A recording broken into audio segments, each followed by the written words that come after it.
Welcome to Griffonomics. It is genuinely so good to be back. And frankly, considering the just the absolute magnitude of what we are looking at today, I don't think we could have picked a better time to sit down and hit the record button. I completely agree. Ah. Because if you look at the calendar, it is Friday, February 27, 2026. The dust is still settling from earlier this week. Barely settling. Right, barely. The tech world, and well, specifically the financial world, is still trying to pick its collective jaw up off the floor. Yeah. After what we just witnessed. Yeah. We're talking, of course, about Nvidia. They just dropped their Q4 fiscal year 2026 results, and wow. And dropped is, it's putting it mildly. They didn't just release earnings. They essentially redefined the physics of the stock market. Literally. You know, usually we look at earnings reports to see if a company beat estimates by a few pennies. We look for a slight margin tweak. Right. This was different. This was a statement of intent for the entire global economy. It really was. We are so used to big numbers from big tech, right? Yeah. I mean, if you're listening to this, you've seen Apple in its prime, you've seen the Microsoft Cloud boom. Exactly. But the numbers we are seeing here, they don't just break records. They shatter the entire concept of what a hardware company is supposed to look like. So the premise we want to explore for you today is pretty radical. It is radical. The argument we need to test today, and this is the core mission of this deep dive, is whether we are even looking at a chip manufacturer anymore. A vendor. Right, a vendor. Because if you look at the strategic layout, the revenue streams, the sheer scope of this report, Nvidia isn't selling parts anymore. They are building AI factories. AI factories. That was a phrase that just kept coming up in the notes over and over. Yes. It sounds so industrial, but also futuristic. Yeah. But I have to ask, is there actually substance to that term? Or is it just, a fancy way of saying massive server room? It is a crucial distinction. And no, it is definitely not just marketing spin. Think about a standard chip. You buy a chip, you plug it into a motherboard, you stick it in a metal box. That is a component. Right. A factory is entirely different. A factory has an input, a physical process, and an output. It requires incredibly complex logistics, internal power management, massive cooling, and a complete overarching operating system just to function. To coordinate everything. Exactly. Nvidia is essentially saying to the market, we aren't giving you the bricks anymore. We are building the entire building. Yeah. We are moving from a vendor of GPUs to a provider of a full-stack AI operating system. So the product they are selling isn't the silicon. The product is the data center itself. In many ways, yes. The data center is the new computer, and our mission today is to conduct a really granular investigative report on this exact transformation. We need to unpack 3 specific things for you today. Let's lay them out. First, the architectural leap of this newly announced Vera Rubin platform, which honestly involves some mind-bending physics. The physics are wild. We'll get to that. Second, this staggering demand visibility that exceeds $500 billion. $500 billion. $500 billion, yeah. And third, we need to dig into this highly controversial thesis the CEO keeps pushing on every earnings call, the idea that compute equals revenue. Okay, let's unpack this immediately because the numbers are screaming at us from the source material. We have to do the hook, right? We have to look at the scoreboard before we analyze the game. Oh, absolutely. Let's look at the scoreboard. It is a very bright scoreboard. Quarterly revenue, $68.1 billion. In a single quarter. In a single quarter. That is up 73% year over year. Which is fundamentally unheard of at this scale. Right, and just the data center revenue alone, if you look at the annualized figure, is $194 billion. Just for the data center segment? Yes.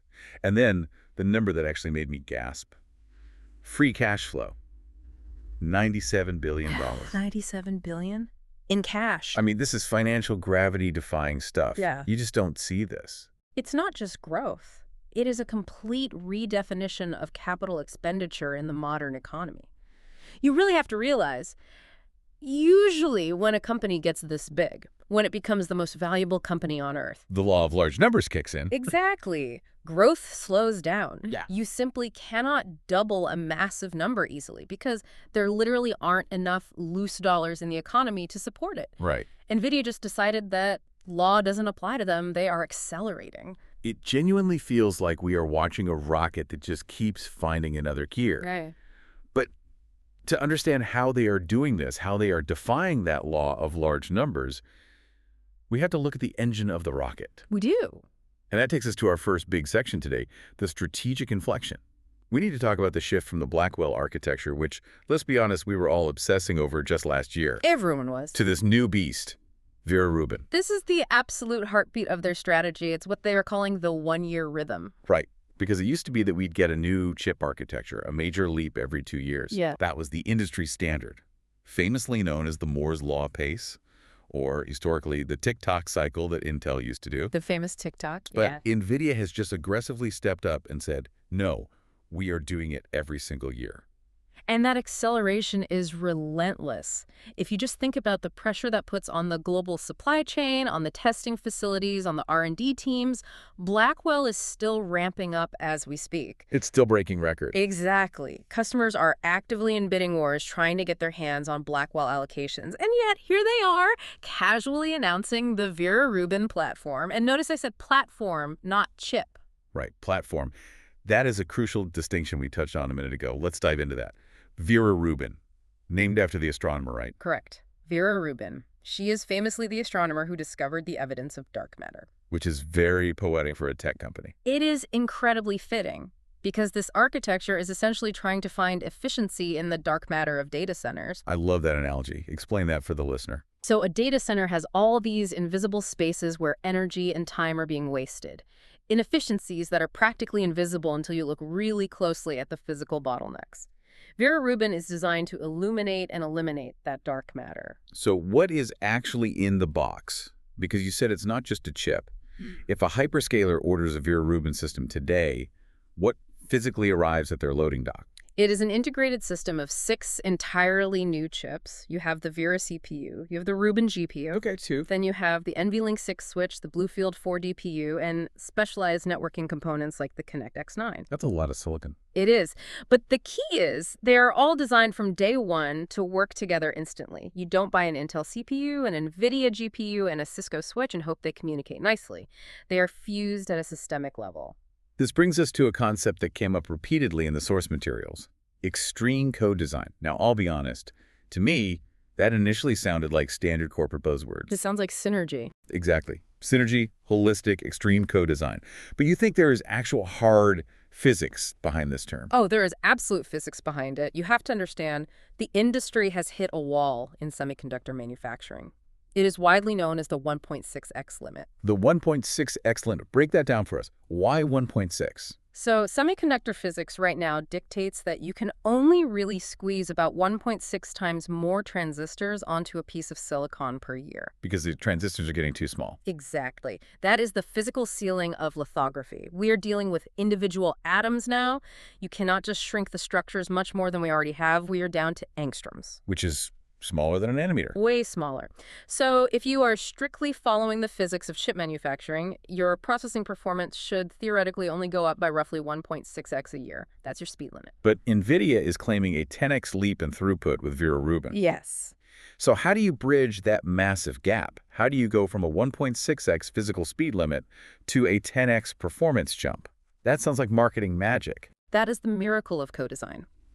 You stop trying to make just the individual processor marginally better. You step back and you design the switch, the CPU, the GPU, and the optical cabling as one giant singular machine. I see. By heavily optimizing how the data flows between the chips, you unlock performance that the silicon alone literally cannot give you. They are designing the entire computer as if it were a single room-sized chip. Let me see if I can get a good analogy here for you. So it's like, instead of just trying to make the engine of a race car slightly faster, which is hitting a physical limit. Right, because the engine block will melt. Exactly. So instead of that, they redesigned the transmission, the tires, the aerodynamics, the fuel mixture, and the actual asphalt on the track, all at exactly the same time, so the car suddenly goes 10 times faster overall. That is a perfect analogy. And to take it a step further, they also removed all the traffic lights and straightaways. That's the networking part we will get to later. But yes, they are optimizing the entire interconnected system. And they are doing it specifically to solve a very new bottleneck. Let's look at the Vera CPU, for example. Okay, the CPU. This is specifically designed for the new era of AI, the post-training era. Right. This is a term we are hearing a lot more of in 2026. Post-training. training, meaning the AI model has already learned the basics, it has read the entire internet, and now needs to do something else entirely. Exactly. We are rapidly moving from retrieval, which is like searching for an answer in a massive encyclopedia, to reasoning. The AI is actually thinking. It's thinking, it's planning multiple steps ahead, it's using external software tools. This requires massive single-threaded performance. Wait, why single-threaded? I thought the whole point of AI was parallel processing. Millions of calculations at the exact same time on a GPU. Training is parallel. When you're teaching the model, you look at 1 billion pictures of cats simultaneously. That requires parallel GPUs. But reasoning is often highly sequential. Oh, because one thought leads to the next. Exactly. If A happens, then I must do B. And if B fails, I have to go back and try C. That is a linear chain of thought. You cannot parallelize a timeline. You need an incredibly fast, highly optimized CPU to manage that specific logic flow. Got it. The Vera CPU delivers 2x the performance per watt of the world's most advanced traditional CPUs, expressly for that sequential reasoning task. Yeah, it is a massive insight. The workload itself is fundamentally changing, so the physical hardware has to change to match it. And then there's the Rubin GPU itself. The headline numbers here are just wild. Yeah. A 4x smaller training footprint. Yes, that literally means you can train the same massive trillion-parameter model with 1/4 of the physical GPUs you needed under the old architecture. That's a huge saving on data center real estate alone. Massive. But the critical economic metric, the one that makes the CFOs at Microsoft and Google actually pull the trigger on these massive purchase orders, is the cost per token. 10x lower cost per token. That is the game changer. If you can drop the absolute cost of generating synthetic intelligence by a factor of 10, you fundamentally rewrite the business model of all software. How so? Suddenly, you can afford to have an AI agent spend 10 full minutes computationally thinking about a complex coding problem because the compute time costs pennies instead of dollars. You couldn't do that before. It was too expensive. Wow.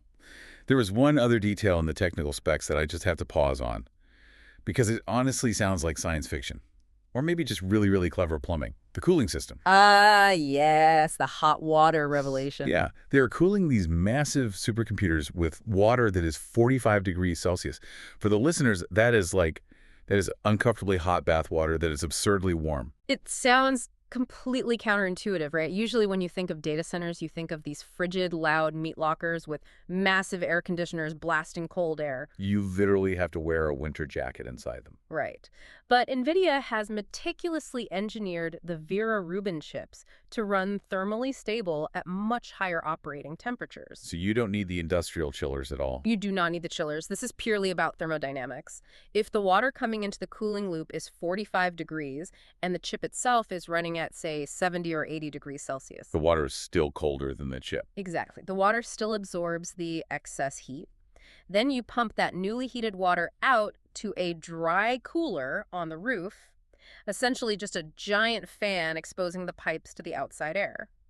Because the water is so hot relative to the outside atmosphere, the heat sheds incredibly fast. Even if it's a hot day outside. Even if it's summer in Texas, you do not need energy-hungry refrigeration compressors. So you are immediately saving all the electricity that used to go into the air conditioning. Massive, massive amounts of electricity. It essentially turns a massive liability heat generation into a highly manageable variable. It allows companies to build data centers in regions that might be warmer or, frankly, just save millions upon millions on the baseline electric bill. It's incredibly elegant engineering. It's amazing. You are cooling a cutting-edge supercomputer with hot water. It makes perfect sense once you actually explain the thermodynamics. Right. But, okay, let's zoom out for a second. We have this completely new hardware paradigm. It is 10 times better. It is cooling itself efficiently. But the obvious question is, who is actually buying all this? Right. And why are they buying so much of it? Which leads us directly into section 2. The compute equals revenue thesis. We have to address the elephant in the room, the absolute scale of capital expenditure, the CapEx. The spending is eye-watering. The so-called hyperscalers, Right. Amazon, Google, Meta, Microsoft, they are projected to spend between $650 and $700 billion in 2026 alone. $700 billion. Let's just pause and put that number in context. That is the GDP of a mid-sized European country. It is more than the defense budget of almost every nation on Earth. And understandably, Wall Street investors are incredibly nervous. They are asking valid questions. Is this a bubble? Are these tech giants just building empty digital factories? Where is the actual tangible return on investment? And Jensen Huang, the CEO of Nvidia, has a very, very specific answer to that anxiety. He simply says, compute equals revenue. It's a beautifully simple phrase, but it represents a profound shift in how we have to think about software economics. In the age of agentic AI, revenue is directly generated by tokens. Tokens being the little chunks of text or code or pixels that the AI spits out. Right. But remember the shift we discussed earlier. We are moving from retrieval to reasoning. Right, the post-training era. Yes. If you asked a standard chatbot from, say, 2023, what is the capital of France? That is a simple retrieval task. It costs a tiny fraction of a cent. It is essentially one token in, one token out. Paris? Done. Highly efficient but low value. Exactly. But if you asked an AI agent in 2026, plan a complex 2-week travel itinerary for my family of 4, book the most efficient flights, reserve the hotels within my budget, and ensure all the restaurants accommodate a severe gluten allergy, the AI actually has to think. It has to reason. It has to iterate over multiple variables. It might generate hundreds of thousands of internal invisible tokens just to give you that one final perfect itinerary. It is actively checking airline databases, reading thousands of restaurant reviews, comparing pricing dynamically, handling errors if a hotel is booked. Thinking is just code for generating vastly more tokens. Exactly. And this is the crux of the CEO's argument. If you do not have the raw physical compute to generate those massive token volumes, you simply cannot capture that high-value revenue. The inference is no longer a one-shot answer. It is an ongoing, computationally heavy process. Which absolutely explodes the baseline demand for compute. So the fundamental argument is, you have to buy the chips to generate the tokens, to provide the service, to make the money. If you stop buying chips, your revenue growth mathematically stops. It is a direct one-to-one correlation. Precisely. And there is a hard, unyielding physical constraint that makes this even more urgent for the hyperscalers. Power. The power constraint paradox. This is something that notes that I think most mainstream analysis completely overlooks. Every single data center is strictly limited by power availability. You get a local permit for 100 megawatts, or maybe, if you are incredibly lucky, a full gigawatt. Right. You cannot just magically draw more electricity from the grid. The global power grid is tapped out. It takes 10 years to permit and build a nuclear plant. It takes 5 years just to run a new high-voltage transmission line. So if your data center is hard capped at 1 gigawatt, and your CEO tells you to double your AI revenue next year, you can't just plug in twice as many machines because you will literally blow the main fuse for the county. Correct. You are trapped by physics. The only way to increase your revenue in that building is to increase your tokens per watt. Efficiency. Extreme efficiency. If you have a gigawatt of power and you fill the building with old, previous generation chips, you get a fixed amount of revenue, period. If you rip those out and fill the building with Vera Rubin chips, which are 5x more power efficient, you instantly get 5x the revenue for the exact same electricity bill. That's the key takeaway for anyone trying to understand the stock market right now. Buying the absolute newest, most obscenely expensive chips is actually the only mathematical way to make the economics work. It is cheaper to buy a $50,000 chip than to build a $2 billion power plant. That is the math. It is the only way to scale up. You cannot build your way out of this bottleneck with concrete and copper wire. You have to build your way out with silicon efficiency. This is why the demand is so incredibly inelastic. They have to buy it. Okay, so we have the chips. We have the sheer economic imperative to buy them. But there's another layer to this onion. And frankly, this is the part that I think retail investors totally miss because everyone is so hyper-focused on the GPU. Section 3, the full-stack moat and the networking empire. Oh, it is definitely not just about the GPU anymore. In fact, ignoring the networking side of Nvidia is like buying a Formula One race car and forgetting to put wheels on it. I was genuinely shocked by this stat in the source material. Nvidia is now the largest networking company the world has ever seen. It is incredible. Just fly under the radar and dominate an entire sector. Networking alone brought in $11 billion in Q4. $11 billion. That is up 3.5x year over year. $11 billion just for the cables, the switches, the routers. That is bigger than the total revenue of many Fortune 500 companies. Yeah. That is bigger than the entire networking division of some historic legacy tech giants. It is, and it's driven primarily by 2 very specific technologies, NVLink and Spectrum-X. We really need to distinguish these for the listener because they do entirely different things within the AI factory. Let's break those down. Let's start with NVLink. NVLink is the proprietary technology that connects the chips inside the rack itself. Imagine you have 72 massive GPUs working on one single, incredibly complex reasoning problem. Okay. They need to share their memory instantly.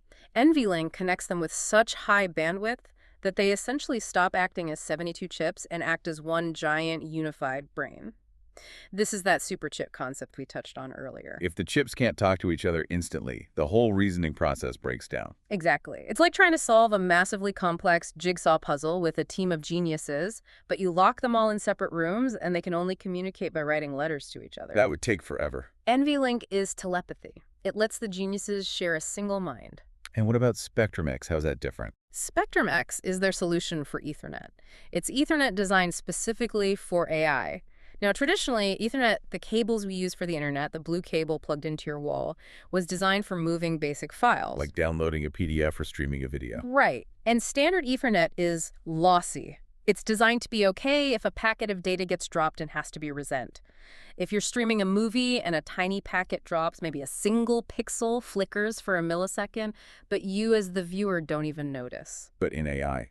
In AI training, you absolutely cannot drop packets. If you are training a trillion parameter model and your network drops a chunk of data, the model's accuracy degrades. Or worse, the entire system has to pause, resend the data, and wait. And when you're renting compute time by the millisecond, a pause costs real money. Tens of thousands of dollars a minute. Spectrum-X optimizes the Ethernet specifically for the massive simultaneous data slams that happen in AI training. It actively prevents the network traffic jams. I really like the analogy you used in our pre-show notes. You said, if you build a Ferrari engine, meaning the GPU, but you put it on a dirt road, meaning bad legacy networking, you completely waste the engine. Exactly. Nvidia sells the Ferrari.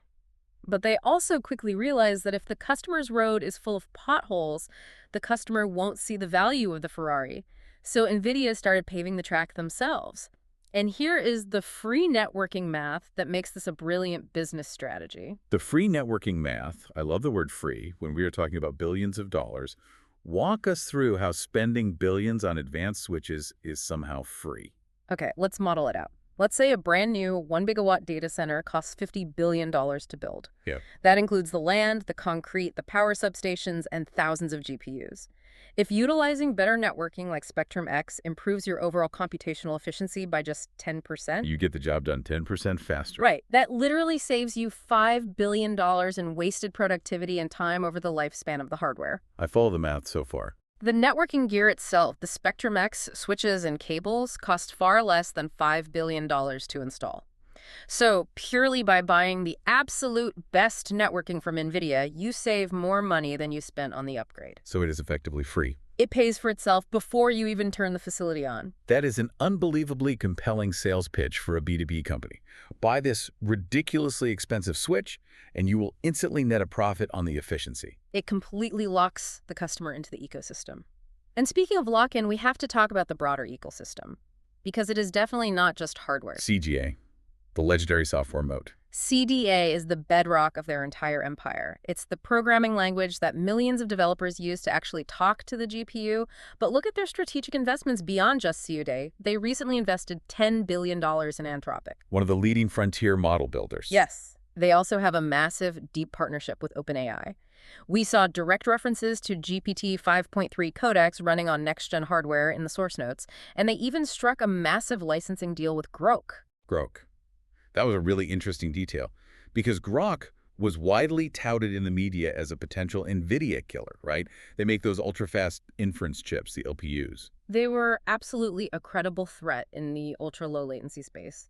But notice what Nvidia did. They didn't try to crush them with a price war. They licensed the underlying tech.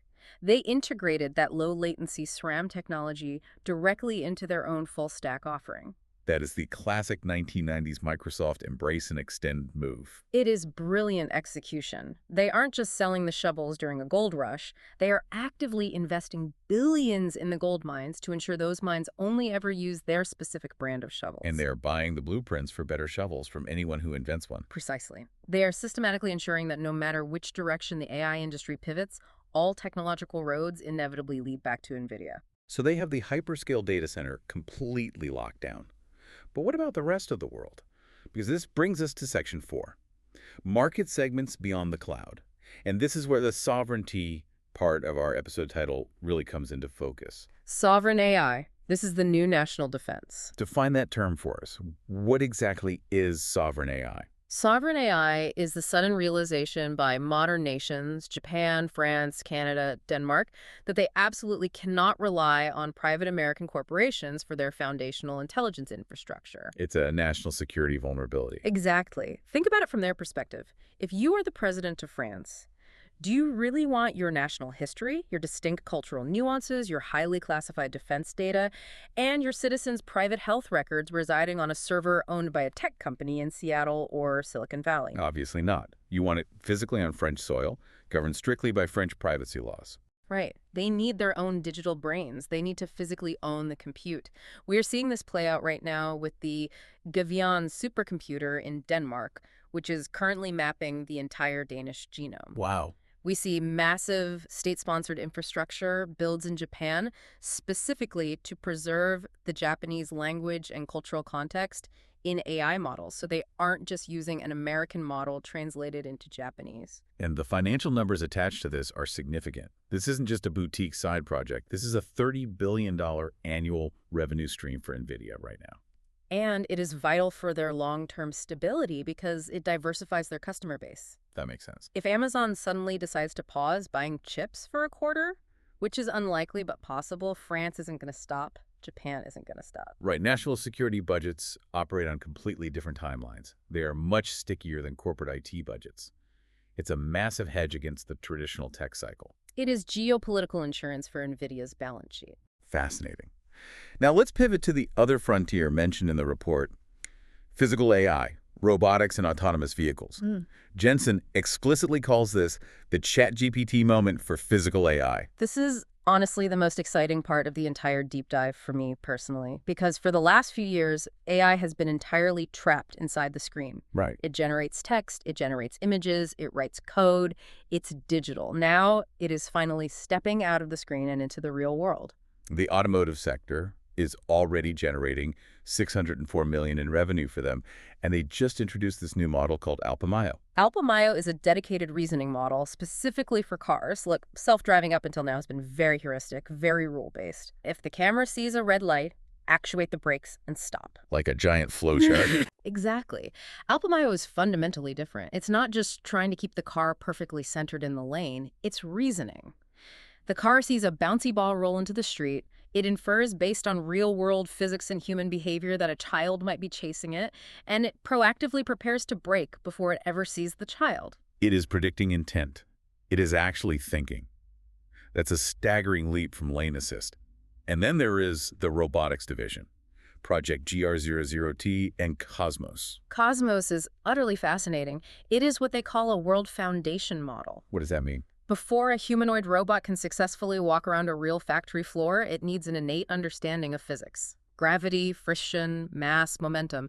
You and I learned this simply by falling down a lot as toddlers. We bruise our knees until we figure out gravity. Right, but you cannot afford to teach a highly complex million-dollar prototype robot by letting it fall over and smash itself to pieces a million times. It would bankrupt the R&D department. Precisely. So NVIDIA built the Omniverse. It is an incredibly detailed digital simulation that perfectly obeys the actual laws of physics. The robots learn inside the simulation. That is wild. They live millions of simulated lifetimes in this digital twin world. They learn how to balance, how to apply exactly enough pressure to grab a fragile cup without crushing it, how to safely weld a heavy pipe. And only then, once they have mastered it digitally, do you download that trained brain into a physical robot from a partner like Boston Dynamics or Siemens, and it just works on day one. It is literally like the movie The Matrix. They are training the robots in the construct, uploading the martial arts skills before sending them out into the real world. It is conceptually exactly like The Matrix, and the industrial partners lining up for this are massive. We are talking Siemens, Caterpillar. This isn't just about making cute humanoid robots that can do a backflip. Right. We are talking about automating heavy, dangerous industry. Automated excavators, fully automated assembly lines. And we can't skip healthcare. We have to touch on BioNemo. Ah, yes, the lab in a loop. This is applying agentic AI directly to biology and pharmaceutical research. Explain the loop. Instead of a human scientist manually pipetting liquids into hundreds of test tubes, which takes years, you have an AI agent actively managing a fully robotic lab. It runs thousands of complex biological experiments, 247, analyzes the resulting data in real time, formulates a new hypothesis, and instantly plans the next round of physical experiments. No sleep, no shift changes. The ROI mentioned in the sources is that this is saving doctors and clinical researchers 30% of their time on administrative and basic lab tasks. That is massive for global health. Right. It essentially turns biology into a massive data problem, and Nvidia happens to provide the world's best computer for solving data problems. So we have the underlying tech, we have the expansive strategy, we got these incredible new physical markets, but we are financial analysts at heart here at Griffonomics. I used to follow the money. I have to look at the ledger. Which brings us to Section 5, Financial Realities and the Coiled Spring. The financial fortress. Let's really look at these margins.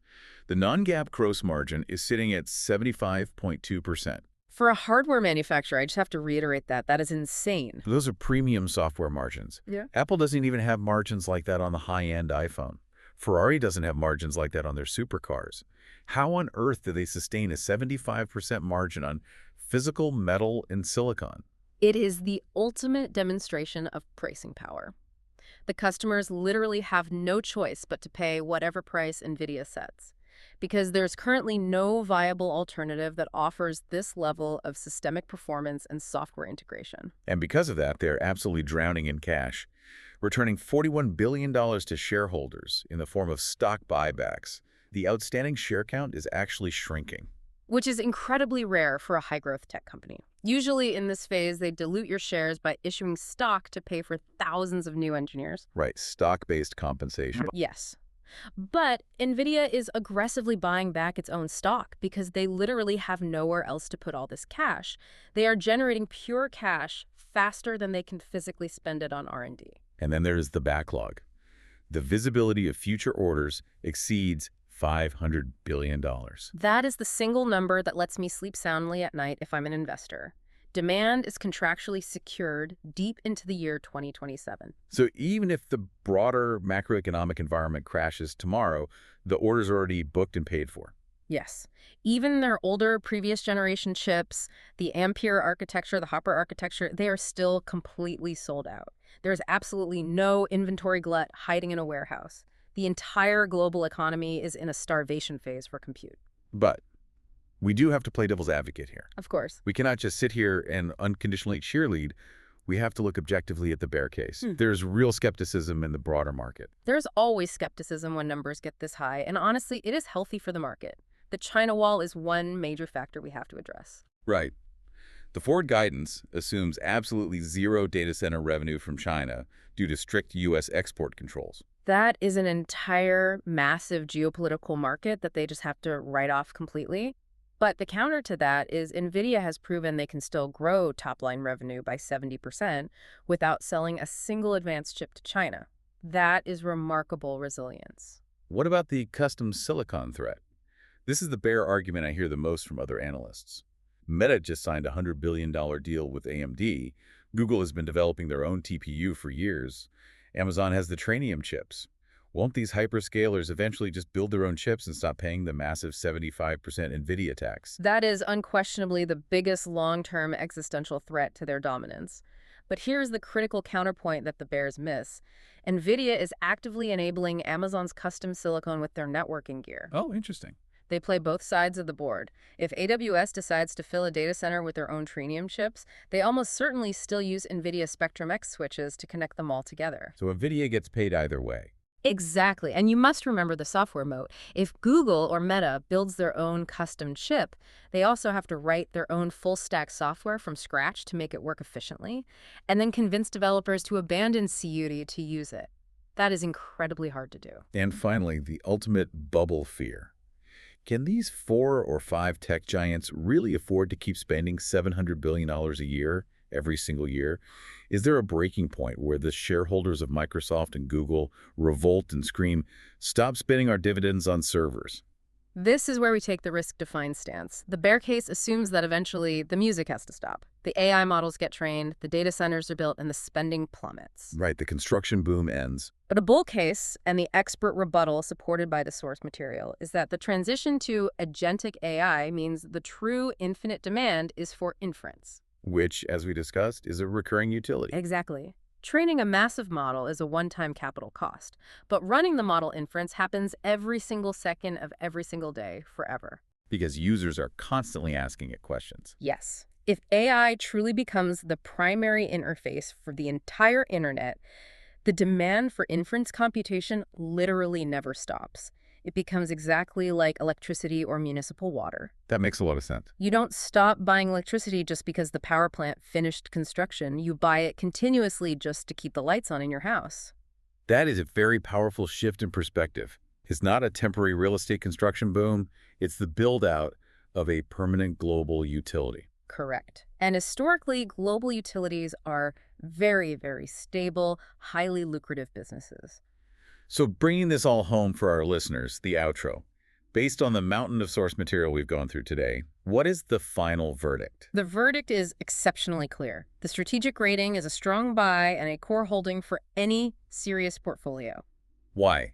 Give me the tight elevator pitch summary. Because the valuation of the stock, believe it or not, is mathematically reasonable relative to the sheer exponential trajectory of the growth. Even at these all-time highs.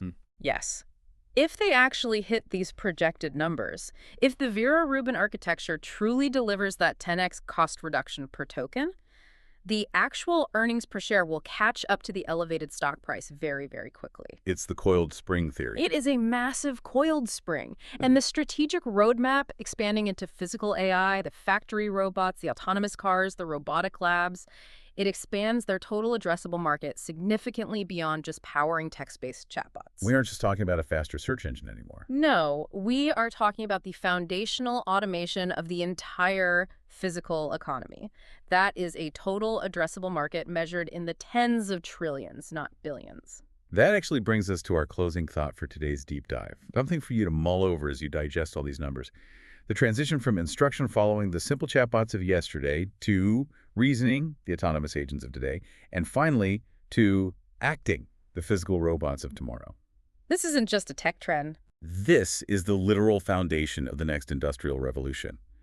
But here is the provocative thought. As extreme co-design evolves, how long until the agentic AI itself starts designing the next generation of AI factories? An AI building a better AI. That is the singularity right there. Exactly. Because you can't build the future without the factory. Yeah. And right now, it looks like there's really only one factory builder that matters. We are watching history being manufactured, one cohesive supersystem at a time, risk-defined, portfolio protected. Thanks for joining us, and thanks for listening to The Deep Dive. See you next time.